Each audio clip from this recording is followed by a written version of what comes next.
N'abandonnez jamais vos rêves. Ce programme a été enregistré à l'origine par Ricardo Mello de l'Institut Namasté le 27 avril 2018. Les audios sont préparés par des volontaires de la pilule de l'Évangile. Notre équipe de collaborateurs a toujours besoin d'aide. Soyez vous aussi volontaires pour notre cause. Rejoignez notre page sur Facebook, Pilule de l'Évangile. Bonjour mes amis, bonjour, je vous souhaite une excellente journée. Nous commençons avec beaucoup de joie une nouvelle pilule de l'Évangile.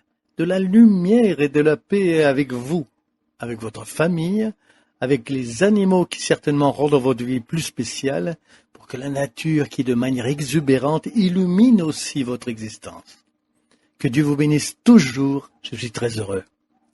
Hier, nous avons passé une très belle journée à Salvador.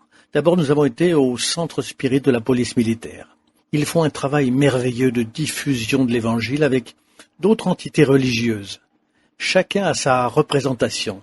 Nous sommes allés aussi à Jean-Baptiste. C'est très spécial car c'est une maison spirit qui fait un travail extraordinaire. Et finalement, nous avons rencontré Divaldo à la Maison du Chemin qui accueille les jeunes. Que des bénédictions! Divaldo n'a pas besoin de présentation du haut de ses presque 90 ans, dédié à faire le bien sans aucun doute. Je suis toujours touché de le voir parler des pilules de l'Évangile avec autant d'affection. Il nous a invités à participer au travail de la Maison du Chemin en collaborant avec la pilule de l'Évangile sur la radio qu'il développe en ce moment. Un projet de communication très intéressant. Quelle bénédiction, Dieu merci.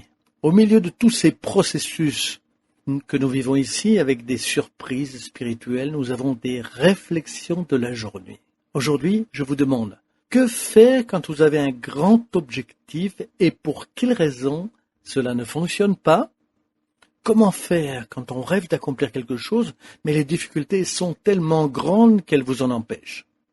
Je vous présente deux belles histoires qui sont pleines d'inspiration et qui nous montrent que nous ne devons jamais nous empêcher de faire notre part, de faire ce que nous devons faire dans la vie de tous les jours pour arriver dans la direction que nous voulons tant. La première histoire, c'est celle de Roger Bannister, un homme extraordinaire qui, dans les années 50, en Angleterre, plus précisément à Oxford, a battu le record mondial de vitesse. Il a couru le 1000 en moins de 4 minutes. Il était la première personne capable de faire cela à l'époque. Le plus intéressant, c'est que Bannister a été décoré par la reine et il est devenu un héros britannique du sport mondial. Mais il ne voulait pas être coureur. Il aurait voulu être rameur. Eh oui, sa constitution physique ne lui permit pas d'être rameur. Ça veut dire qu'il a dû affronter la frustration de ne pas pouvoir être rameur, de ne pas atteindre le but qu'il voulait, et malgré cela, il a recommencé la course. Et voyez-vous comme c'est curieux. Jusqu'à 30 minutes avant la course, le jour qu'il a battu le record du monde, il ne pensait pas courir. À l'époque, c'était permis ce genre de choses. À seulement, on va dire, 30 minutes avant la course, il a décidé qu'il la ferait. En résumé, imaginez s'il avait désisté, tout ce qu'il aurait perdu. La deuxième histoire est encore plus inspiratrice. C'est celle de Jean-Baptiste Vianney, que l'on appelle le curé d'Ars. Avez-vous déjà entendu parler du curé d'Ars? Le curé d'Ars a écrit un très beau message dans l'Évangile selon le spiritisme, au chapitre 8. Une merveille. Le curé d'Ars a été l'un des médiums que nous avons eu à l'époque de Kardec, réincarné en France pour sauvegarder le vrai amour de Jésus. Le curé d'Ars, quand il étudiait dans un séminaire pour devenir prêtre, il avait de graves problèmes de mémoire.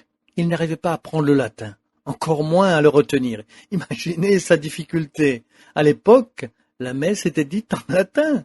On parlait le latin et il ne savait pas parler le latin. Alors, il a souffert des préjugés des autres. L'Église a trouvé comme solution, à la fin de ses études de prêtre, de l'envoyer dans un petit village appelé Ars, pour ne pas avoir des soucis. Mon Dieu, mal leur en prie. Pour que vous ayez une idée, le curé d'Ars travaillait 15 heures par jour, recevant les gens avec beaucoup d'attention, d'amour et de dévouement. Il s'occupait des animaux de la nature. Il fut un géant spirituel dans les mains des esprits supérieurs. Peu de temps avant sa mort, le village d'Ars était devenu le 2e centre de pèlerinage catholique du monde. Il ne perdait que pour le Vatican.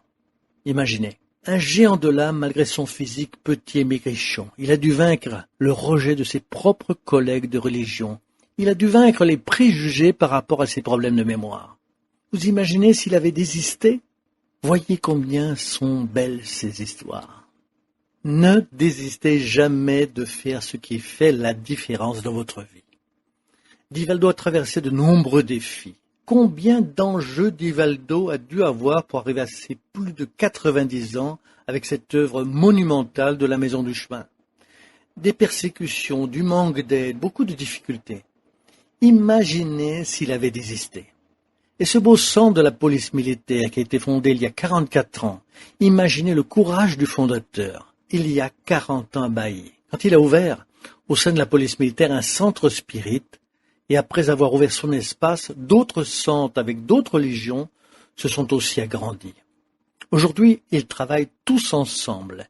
Ils ont des programmes pour la prévention du suicide. Ils aident la communauté avec un travail magnifique d'amour envers le prochain. Interreligieux. Imaginez cet exemple d'amour avec un grand A. Imaginez s'ils avaient désisté à cause des difficultés rencontrées à leur tout début. Donc, le message est clair. Ne désistez jamais de vous-même. Ne désistez jamais de répandre l'amour qui existe en vous. Ne désistez jamais de faire briller votre lumière. Quoi qu'il arrive, allez de l'avant, faites votre part. Soyez certain que le monde spirituel fera la sienne pour vous aider. Je voudrais aussi clarifier une question. Parfois, les gens, sans le vouloir, font une confusion avec le travail que nous faisons avec les pilules de l'Évangile. Il est toujours important de se rappeler que le travail des pilules de l'Évangile n'est pas un travail d'une religion. Parfois, les gens sont gênés parce que nous annonçons des cours et elles ne comprennent pas la proposition. La pilule de l'Évangile est liée à l'Institut Namasté, qui est une institution sans but lucratif, qui n'est pas, à son tour, liée à aucune religion. Nous maintenons notre institut avec notre société, qui est Institut Ricardo Melo. Parfois, la personne confond tout et croit que la pilule de l'Évangile est spirit, catholique ou autre religion spécifique. Non. La pilule est spirituelle. Elle parle de l'âme humaine. Ce travail que nous faisons avec vous a pour but exclusivement de semer l'Évangile sans aucun but particulier religieux. Au contraire, notre but c'est de travailler pour notre projet social. C'est pour cela que nous faisons nos cours. Nous collectons des fonds pour que les projets sociaux soient mis en œuvre. Celles des œuvres des géants de l'âme qui nous inspirent. J'espère que vous comprenez et ne ferez plus de confusion, comme beaucoup de gens le font, avec des jugements précipités, d'accord? L'éclaircissement est fait. Alors, de la gratitude éternelle à Dieu, de la lumière et de la paix dans votre cœur. Rappelez-vous, ne désistez jamais de vos rêves. Merci de toujours partager les pilules de l'Évangile. Et que nous puissions apprendre avec Roger Bannister, le curé d'Ars, Divaldo et d'autres qui font des exemples de lumière à suivre. À bientôt. À très bientôt.